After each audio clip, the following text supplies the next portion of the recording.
And ఆవిడ వేరే అతనితో ఉండి, ఆవిడ వేరే అతనితో రిలేషన్షిప్లో ఉండి, నేను ఆవిడ దగ్గర ఉండాలి. ఏంటంటే మీకు మీ పేరెంట్స్కి చాలా చాకరీ చేశాను నేను, నన్ను పట్టించుకోలేదు వాళ్ళు అని అంటున్నాం. మళ్ళీ చెప్తున్నాను, కాదు, అబద్ధం అబద్ధం. ఆ ఇంట్లో కూడా కాదు. మాకు ఈ సినిమా మొదలైంది ఎప్పుడంటే సంవత్సరం క్రితం అండి. సంవత్సరం కూడా అవ్వలేదు అనుకుంటా. అదే చెప్తున్నానండి. అదే మీరు అది గట్టిగా ఇది భయం వేసిందండి. సార్ లావణ్య ఎలా పరిచయం సార్ మీకు? ఎక్కడ పరిచయం? నాకు హైదరాబాద్ కాదండి, నాకు నిజంగా వైజాగ్లో ఉన్నప్పుడు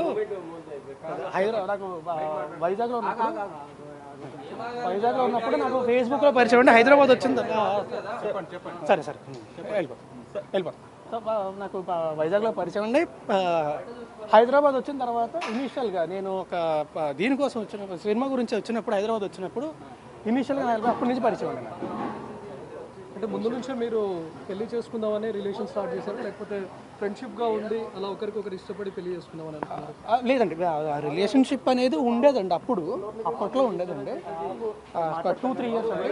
ఆ తర్వాత లేదండి. బట్ నాకు పెళ్ళి అనే ఉద్దేశం ఎప్పుడూ లేదండి. అవును, మీరు అడిగే విధానం బట్టి ఎక్కడ కూడా భయం వస్తుంది. ఎందుకంటే మీరు అన్నట్టుగా తనను పెళ్లి చేసుకోవాలి అంటే తనతో రిలేషన్, లేకపోతే తనతో రిలేషన్స్లో ఉన్నామండి. కాదండి, అంటే మనసులో ఎక్కడో ఉండేదండి, ఖచ్చితంగా ఉండేదండి. అంటే మేబీ అయితే బాగుంటుంది, మంచిది, డెఫినెట్లీ బాగుంటుంది, అయితే బాగుంటుందని ఖచ్చితంగా ఉండేదండి. అందులో డౌట్ లేదండి, అది ఖచ్చితంగా ఉండేది. బట్ నేను ఎప్పుడు మాట ఇవ్వడం కానీ, ఇప్పుడు పెళ్లి చేసుకొని ఎప్పుడు జరగలేదండి. అసలు నేను ఎప్పుడు మాట ఇవ్వడం కానీ ఎప్పుడు జరగలేదండి. నేను ఇప్పుడు రిలేషన్లో ఉన్నప్పుడు సార్ మీతో రిలేషన్లో ఉన్నప్పుడు డ్రగ్స్ అలవాటా సార్ ఆమెకు? మీతో రిలేషన్లో ఉన్నప్పుడు ఎప్పుడైనా మీకు 2-3 ఏళ్ళ తర్వాత స్టార్ట్ అయింది. అంటే ఆమె మీకు కూడా తీసుకొని వచ్చానని చెప్పింది, ఒకసారి చెప్పింది. ఏమండి, నేను నా జీవితంలోని నేను ఈ రోజు దాకా ఎప్పుడు డ్రగ్స్ ముట్టుకోను. ఇది పచ్చి నిజం. కావాలంటే నా హెయిర్ ఇస్తా, నా బ్లడ్ ఇస్తా, అన్నీ ఇస్తా. ఇది కూడా మీరు అనుకోవచ్చు మేబీ నెల రోజుల తర్వాత ఇది అదే. నేను జీవితంలో ఎప్పుడు ముట్టుకోలేదు, ముట్టుకొని కూడా. ఇప్పుడు లావణ్యను బలవంతంగా డ్రగ్స్ కేసులో ఇరికించారు తప్ప నాకు డ్రగ్స్తో 45 రోజులు జైల్లో. ఒకటి చెప్తాను, ఇప్పుడు నేను ఆవిడ డ్రగ్స్ కేసులో ఇరికించేంత సీన్ నాకుంటే, నాకు ఈ పరిస్థితి రాదు కదా. ఈరోజు ఈ పరిస్థితి రాదు కదా. దీని నుంచి కూడా అవాయిడెడ్ ఎట్లా అంటే ఇప్పుడు మీరు రిలేషన్షిప్లో ఏమండి, మేము కలిసి సినిమా చేసాం. అతి త్వరలో సినిమా రిలీజ్. మరి ఆమె ఎందుకు ఈవిడ ఆమెతోనే కాదండి, నాతో పనిచేసిన డైరెక్టర్స్, నా ఫ్రెండ్స్ అందరికీ ఆమె ఫోన్లు చేసిందండి. అందరికీ ఫోన్లు చేసి బెదిరించింది. అండ్ మళ్ళీ ఇందాక చెప్పినట్టే I can't talk on behalf of her. వాళ్ళు కంప్లైంట్ ఫైల్ చేస్తారండి, నా సైడ్ నుంచి నేను ఫైల్ చేస్తాను. కంప్లైంట్ ఫైల్ చేసిన తర్వాత డీటెయిల్డ్గా మళ్ళీ నేనే ప్రెస్ మీట్ పెట్టి ఏం కంప్లైంట్ ఫైల్ చేశానని చెప్తాను. నేను ఇప్పుడు ఏం చెప్పానండి, కంప్లైంట్ ఫైల్ చేసిన తర్వాత మాట్లాడతాను. సార్ ఇప్పుడు లావణ్య ఎన్నో ఫోటోలు మీడియాకి రిలీజ్ చేసింది, దానిపైన మీరు ఏం చెప్తారా? అంటే అందులో మీ ఫ్యామిలీ మెంబర్స్ ఉన్నారు. అదే అండి, మీరు పెళ్లి చేసుకుందాం అని చెప్పింది అంటున్నారు. ఇందాక మీరు ఏం అడిగారు? పెళ్లి చేసుకుంటానని మాట ఇచ్చాడు అని చెప్పింది అని చెప్తున్నారు. ఓకే అని చెప్తున్నారు. సో తను రకరకాలు చెప్తున్నప్పుడు నేనేం చేయగలను? అంటే ఇప్పుడు నిజం లేనప్పుడు మీ ఫ్లాట్లో తను ఇన్ని సంవత్సరాల పాటు ఏమండి, రెప్యుటేషన్ ఎక్కడ పాడవుతుంది, ఎందుకు రచ్చలు, ఎందుకు మనకి ప్రశాంతంగా ఉందాం అని మాత్రం భయపడి లేదండి. మీరు గుళ్ళో పెళ్లి చేసుకున్నారని చెప్తుంది. ఏమండి, అదే అంటున్నా, మీతోని మేము పెళ్లి చేసుకున్నామని చెప్పింది, ఈయనతోని పెళ్లి చేసుకుంటానని చెప్పి మోసం చేశాను అని చెప్తుంది. ఏది నిజం ఉండే?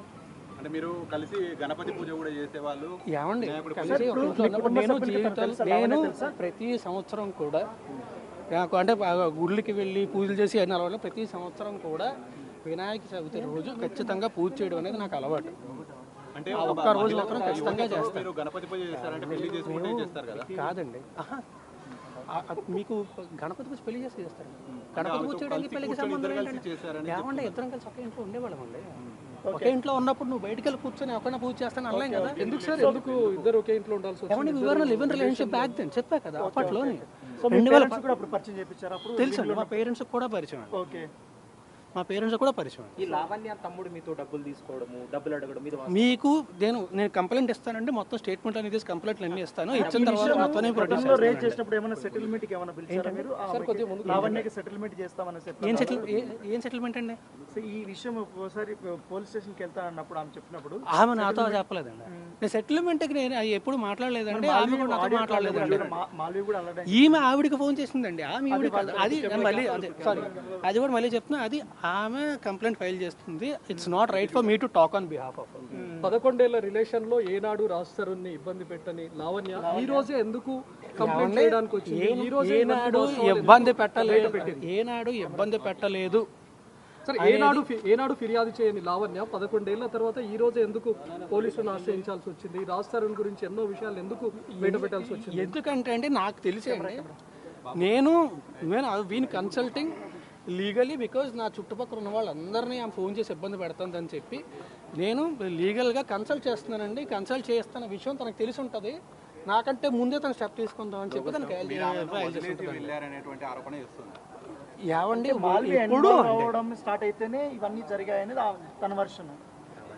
ఆమె ఏదన్నా చెప్తుంది, ఏమన్నా చెప్తుంది. సార్, చివరిగా మీరు ఎప్పుడు కలిసారు సార్ లావణ్య? ఏళ్ళ ఏళ్ళు కాదండి, మంత్స్ అయిందండి. అప్పటి